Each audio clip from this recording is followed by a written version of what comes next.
Do you trust Ohio State coaches to adjust Saturday against Western Kentucky as we get closer to game time? That is one of the most important questions I have about the coaching staff before the third game of the season. You are Locked On Buckeyes, your daily podcast on the Ohio State Buckeyes. Part of the Locked On Podcast Network, your team every day.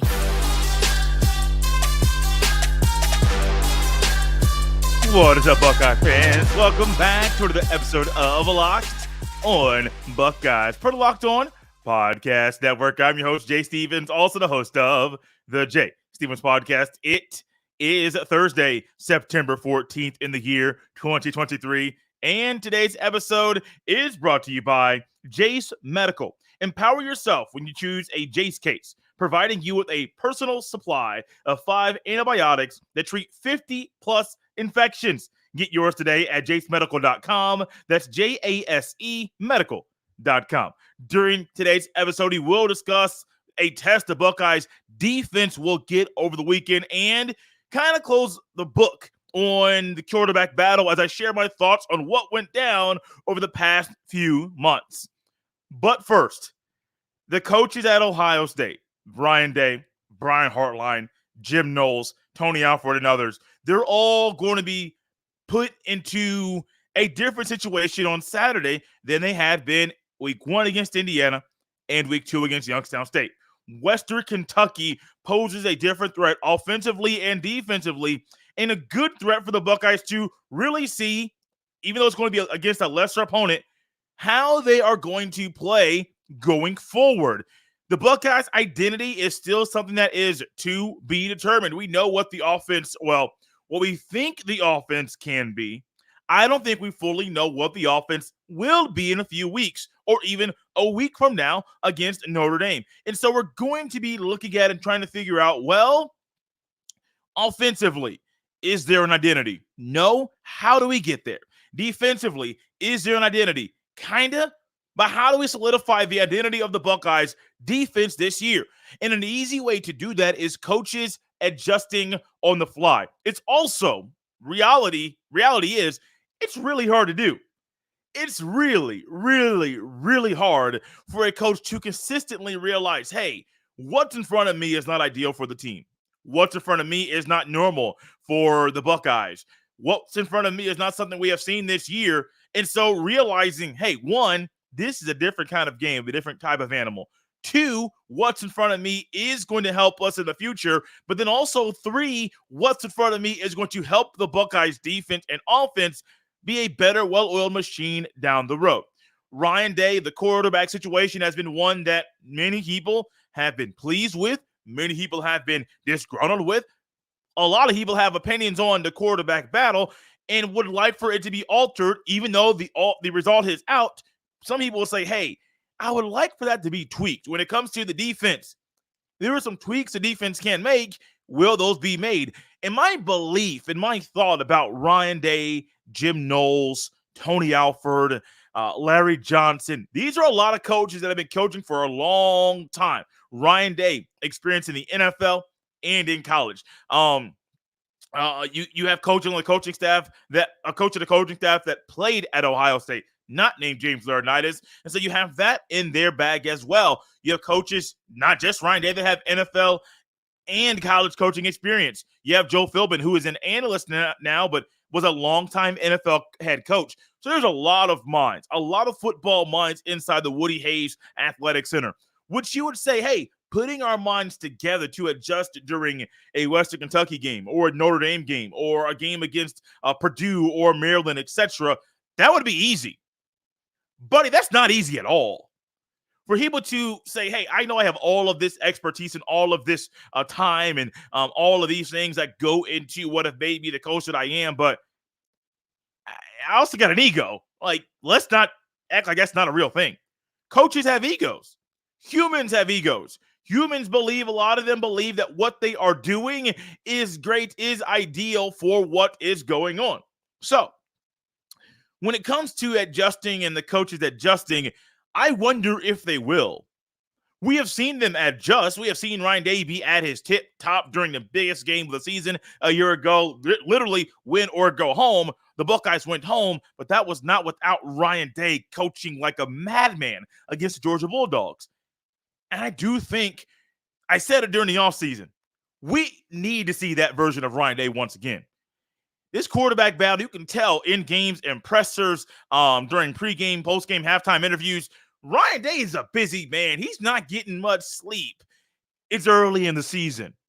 Now, maybe a few weeks off, maybe you might see that version of Ryan Day post-bye week when he gets a little bit of time to rest as much as he can. It's not really a rest week. It's just a week where there's no game being played. But for Ryan Day, I think he can adjust. It's more, will he adjust? For Jim Knowles, as much as I want to say, yes, I believe Jim Knowles will, we have seen a lot of the similar things we saw a year ago with the defense in certain situations. One thing that irked me a year ago was you blitz, you rush 4, you blitz 2. A lot of times it's your 2 linebackers, Steel Chambers and Tommy Eichenberg. And what do? You leave your DBs on an island. Some of them not being the best coverage men outside, maybe just in zone coverage. You put them in man-to-man coverage, which is not really their forte. Man, it is difficult. So, when it comes to this team this weekend, Western Kentucky, not looking at the numbers, not diving into X's and O's, the Buckeyes should win. The Buckeyes should win big. It's only going to happen if the coaches adjust on the fly. That's including Jim Knowles. A lot of the conversations this week are going to go to Ohio State's defense, looking at the passing attack, which I don't know if it's as lethal as some say it is, of Western Kentucky. I know it can be. Buddy, I trust Denzel Burke and Jordan Hancock and Davidson Igmanosa. Igmanosa is going to give up some catches, just depending on depth that he's playing and things like that. However, I trust those 3. Now, the question goes into, and we're going to get into more of this in the very next segment, how do the other guys get utilized in the passing game? Got little tweaks, got some thoughts in my head about how that can happen. We'll discuss that later in the show. Coaches have to continue to adjust, especially when you hear the quarterback battle, the quarterback competition, and it's Kyle McCord's job. The offense with Kyle McCord might be slightly different than it was with C.J. Stroud or Justin Fields, but you know what?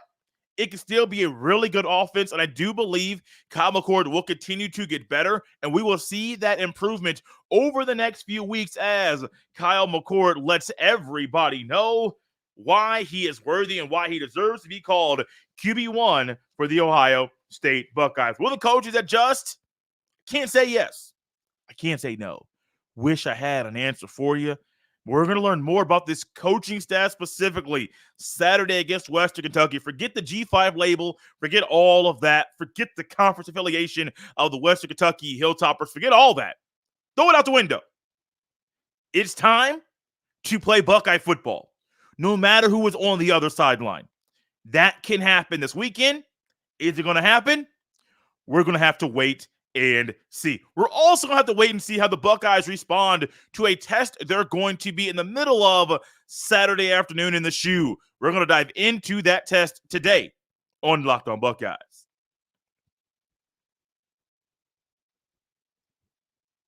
This episode is brought to you by our friends at Jase Medical. Everyone should be empowered to care for themselves and their loved ones during the unexpected. That's why Jase Medical offers the Jase Case.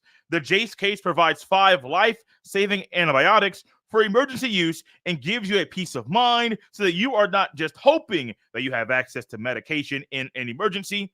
Jase Medical makes sure you have the medication in hand. Jase Medical is simple. They handle everything from the online evaluation to licensed pharmacy, medication delivery, and ongoing consultation and care. Don't get caught unprepared. Save more than $360 by getting these life-saving antibiotics with Jase Medical, plus an additional $20 off by using code LOCKEDON at checkout on jasemedical.com. That's JASE medical.com, promo code LOCKEDON. The college football season is here, and this season, Locked On is kicking up our coverage with Locked On College Football Kickoff Live. Each Friday, Locked On will go live from 11 a.m. to 1 p.m. Eastern on every Locked On College YouTube channel. College Football Kickoff Live will cover playoff implications, the conference rivalry games, and go in-depth like only Locked On can, including insight and analysis from our stable of Locked On College hosts covering their team every day. Find Locked On College Football Kickoff Live every Friday from 11 a.m. to 1 p.m. Eastern Time on any Locked On College YouTube channel. You won't want to miss it. The Buckeyes defense following the game against the Indiana Hoosiers week 1. I was pretty high on them. Not as high as I would like to be at times, but I was pretty high on that unit. You come back the next week, as the numbers tell you, gave up less than 250 total yards, only gave up 1 score. Great. Final score 35-7. Great. My eyeballs also told me that even though they only gave up 1 score in back-to-back weeks, held an opponent to under 250 total yards, they also held Indiana to under 200. I believe it was actually under 100 yards rushing and 100 yards passing. So that was a really good day numerically for them. That doesn't mean this team has been ideal and perfect and has no blemishes. That has not been it. Some of the things we talk about adjusting, a lot of the conversation is going to go to the offense. That's an easy conversation to have. It's not as easy to have the same conversation when it comes to the defense, because some things defensively, you see, hey, who made the tackle? You don't know how they got to where they got the tackle. Who made the tackle? Okay, great. Still Chambers. Cool. Go to the next play. Okay, very next play. Who got the sack? Jack Sawyer. Okay, great. Got the sack. Cool. The other guys that are on the field, including Sawyer, sometimes it's a little bit difficult to describe what is going on defensively. So, when it comes to the defense for the Buckeyes, I do believe that the defense can improve, make major steps, take major strides in the right direction. One, hold another opponent to only 1 score. Holding Indiana to 1 score is one thing. Holding Youngstown State to only 1 score is another thing. Holding 3 opponents in a row in college football to only 1 score is not the easiest thing to do. Now, some will say the Hoosiers team is bad. Okay, cool, whatever. They also followed it up. I do believe they scored 40+ against Indiana State the following week. So that goes into another conversation in regards to the Buckeyes offensively. Why haven't you scored more? Even if the refs called the right calls the past 2 weeks, that's 30 points against Indiana. That is 42 points against Youngstown State. You expect the Buckeyes to score over 50 against both opponents. Didn't happen. But this defense, the test that they're going to have, there are some things that we need to see from them. One of them is a consistent pass rush with your front four. And this is going to be a major adjustment. We talk about adjustments for the Buckeyes coaching staff. This is one of those. You want to put the emphasis in maybe some pressure. Not maybe. You need to put some pressure on your 2 starting defensive ends. Not just to get pressure, not just to get hurries, but to get home. These are things that we say we need to happen, but we are waiting for them to happen. Not even consistently. Just once. That's all we're asking for. It's once. I did not know I was going to get this animated, but some of these things are kind of irritating at times. Let me calm down a little bit. Let's get back into business. So when it comes to this defense, you want your guys to get home. You want your right personnel to be on the field. I think ideally we would love to see, not say love. I think it's one of those games where you want to see less Sonny Styles when you're going to see a team that's going to pass a whole lot more and more Jordan Hancock. Now, when it's going to be 4 wide set and you want to get more of a dime package, is Sonny Styles the right guy for the job? Is you go your 3 corners and Sonny Styles? Do you put your 3 corners and then add in Cam Martinez? I was watching a Texas game recently. Dude, I would really love to still have Ryan Watts on this team. 6'3", really good corner, made some decent plays in a spring game a couple years ago. Then he ended up transferring from Ohio State. I would really love Ryan Watts on this team. One, I don't know if Ryan Watts is still here. I don't know if the Buckeyes have Davis and Igmanosin. I don't know if they do, if Jordan Hancock is the guy that is the third corner on the team. I don't know. Why? Because Ryan Watts just needed some more reps, needed some more playing time. He found that in Texas, in Austin, and that young man is playing good ball for the Longhorns. Would love to have him on this team. Just a thought I had over the weekend. But I'm really curious, adjustments-wise, defensively, what package do they throw out there on defense? I will always say this. I am comfortable. I think it's great. If you have a nickel and a pass heavy, and a team is going to pass a lot, take Sonny Styles off the field. It's not a knock on him. It's literally putting the best guys on the field for the for the defense to be as successful as it can be. That's just ball. That's just coaching. That's not even just schematics. It should be elementary. Putting the right guys on the field that need to be on the field during that particular situation is a great way to allow your defense to stop the opposition from moving the football. Think about this. Imagine if you turn on the football and it's 1st and 10 on the Buckeyes 45, having 55 yards to go to the end zone, and all of a sudden the opposition comes out in a goal line set, 6 linemen, 3 more linebackers. You're like, wait a minute. We got Marv Abuka and Fleming on the field, and you gonna come out in this? Lights out. Let's go score. That's how you would feel. On the flip side, what if it is 2nd and goal on the Buckeyes 2-yard line? The opposition only has 2 yards to score. The away team has the ball, and the Buckeyes come out instead of coming up in a heavy goal line set, they come out in a dime package for you got the other team's coming out in a heavy set, 2 tight, 3 tight, having an offensive lineman come out there in an eligible lineman number to have 6 O linemen on the field, and you come out there with 4 down linemen, more of a pass rush package. You do 1 linebacker, you bring in another DB to replace the spot of that linebacker, and you're like, this is how we're going to stop you. It doesn't make sense, which is why some things like this should just be expected. Put the right guys on the field that give you the best opportunity to be successful. I understand wanting to try certain things. Just got to wait and see what else is going to happen. Also, do we see a tweaking? Do we eventually see Sonny Styles come out and Jahad Carter come in and then Josh Proctor go deep, which is what I thought the ideal starting lineup and for the safeties was going to be? Lathan Ransom at strong, Proctor. Well, no, I didn't think that. I thought Carter may have been back at free. But if that is going to be the case, you put Jahad Carter in, Proctor in, and Lathan Ransom. Does that give the Buckeyes an advantage? And can you play Jahad Carter and a Jordan Hancock in a more pass-heavy group on defense that allows the Buckeyes to be more successful at that point in time? I don't know, man. Like, I truly wonder if Proctor was healthy, would we have seen Jahad Carter play a little bit more closer to the line in that nickel package, that nickel set when you had to take Sonny Styles out and you're not sure if it's going to be Cam Martinez, though he got beat. That wasn't always his fault. Like, he was kind of set up to get beat before based off what was called by the coaches. Now, granted, there were things Cam Martinez could have done to potentially slow down the receiver on that play. Also, you have to play to your player's strengths.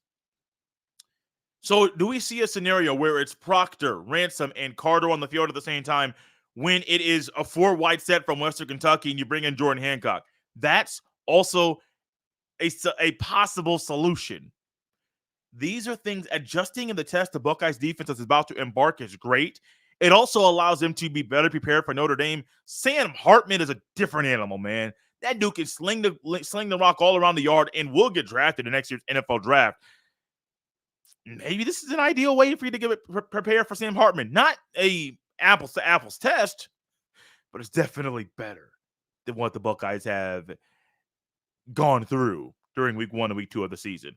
The quarterback battle is officially over, but my thoughts about this are still on my mind, especially when it comes to Devin Brown in regards to how the quarterback battle was handled and how that battle is going to impact him going forward. We tackle that next here on Locked On Buckeyes. This episode is brought to you by our friends at Gametime. Buying tickets to your favorite events shouldn't be stressful. Gametime is a fast and easy way to buy tickets for all the sports, music, comedy, and theater near you. With killer deals on last-minute tickets and the best price guarantee, you can stop stressing over the tickets and start getting hyped for the fun you'll have. Forget planning months in advance.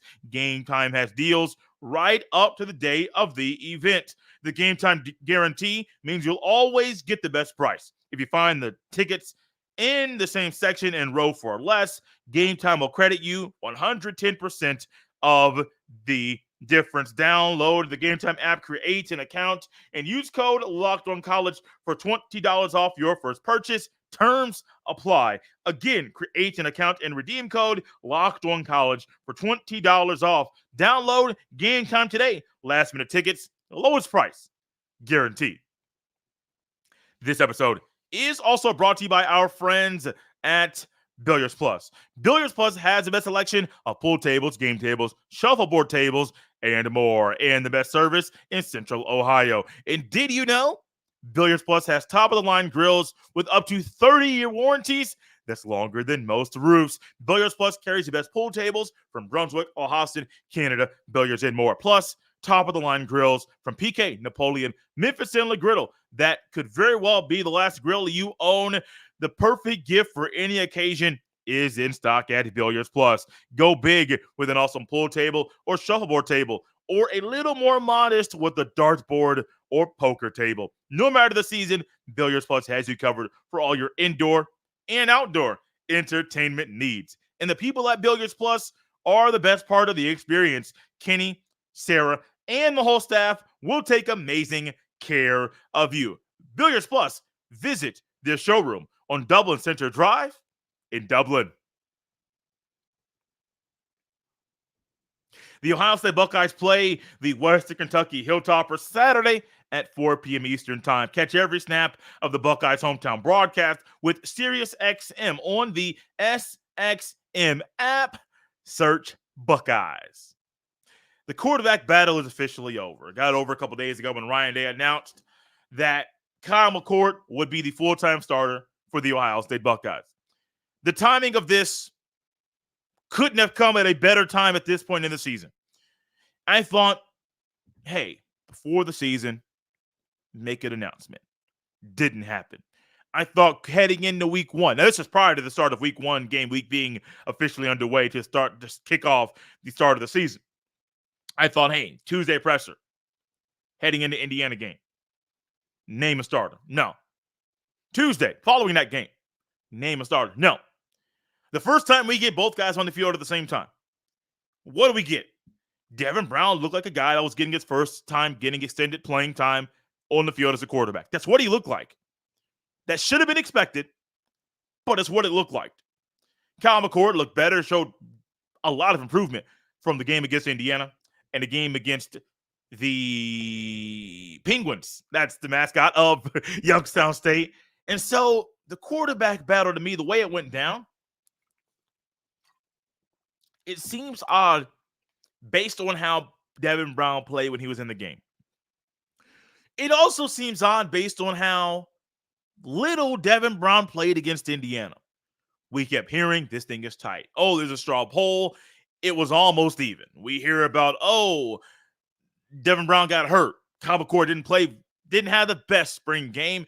Okay, cool. So we're still waiting to make a decision. Off season, spring practice, 15 practices, off season, the months of June and July, August, fall camp. We keep hearing this thing is tight. This thing is tight. This thing is tight. And maybe it was tight in practice. I'm not going to sit here and say that it was not. I don't go to practice. I wish I had the ability to. So I don't have the ability to say, what goes down in practice and what does not, because I don't have the eyeballs to see that. What I do have is the ability to see what happened in the game. I think Devin Brown can be a good quarterback in the future. I do believe Kyle McCord can as well. I think Kyle McCord's the right guy for the job.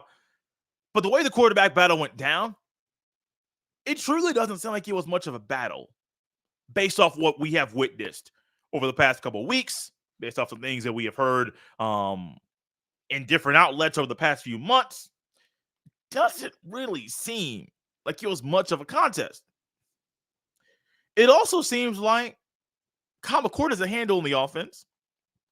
Kyle McCord has a handle of what's going to be asked of him. And Kyle McCord is the right guy for the job. Projecting what Devin Brown is going to be based off this year's quarterback battle is really, really difficult.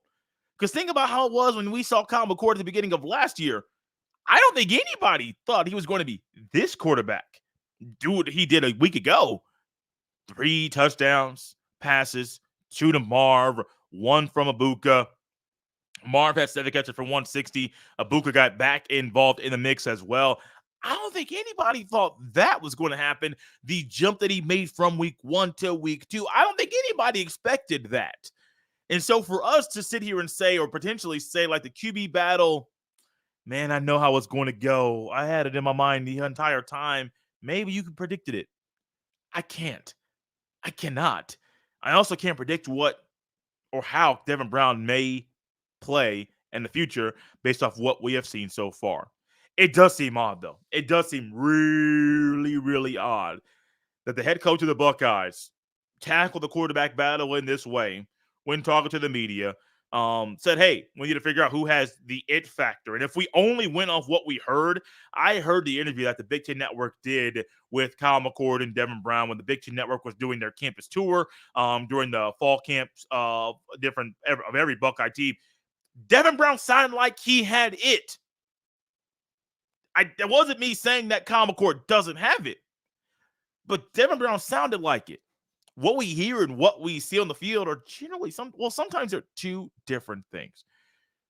For Devin Brown, I would love for him to be a Buckeye quarterback in the future. I don't know if he's going to transfer or not at the end of the season or put his name in the portal over the next few weeks. I have no idea. Predicting that is really, really hard. However, I do believe this quarterback battle taught us a few things. You can't always try to put stock into what you hear during a presser. You cannot. Number 2, sometimes things going on in practice are not what the media witnesses when the media is at practice either. So, happened with the offensive line situation and reshuffling of that. Happened with the quarterback battle. A lot of times, we don't know what's going down in practice or at the Woody. So trying to make big statements like, I have this answer, I got that. Sometimes we can't do it. Ultimately, I don't think this is the right way to go about the quarterback battle. This is what Ryan Day chose. He wanted to see Devin Brown get a little bit of playing time. I do believe the sample size that we got from Devin Brown wasn't big enough to make a statement for him to win the job. So he was going to have to play amazing ball every time he was on the field to win it. That's tough, man. That is really tough. Ultimately, the battle is over. Kyle McCord is a starting quarterback moving forward full time. I love that. You want that this game. You want that against Notre Dame. And ultimately, might be what the offense needs to score a whole lot more points. Kyle McCord does not have to look back over his shoulder to say, ooh, I missed that. A little bit low. Is Devin Brown coming in? No, man. He's out there slinging that rock. I can't wait to see McCord. Number 6 for the Buckeyes. Number 1 on the depth chart in the quarterback category. Sling that thing on Saturday afternoon in the shoe. Out here on a Thursday. One more show left in the week. You can follow me on Twitter, on X, at JStevens07. You can send all of your emails to jstevens317@gmail.com. We're out here on a Thursday, Buckeye fans. I'll see you next time.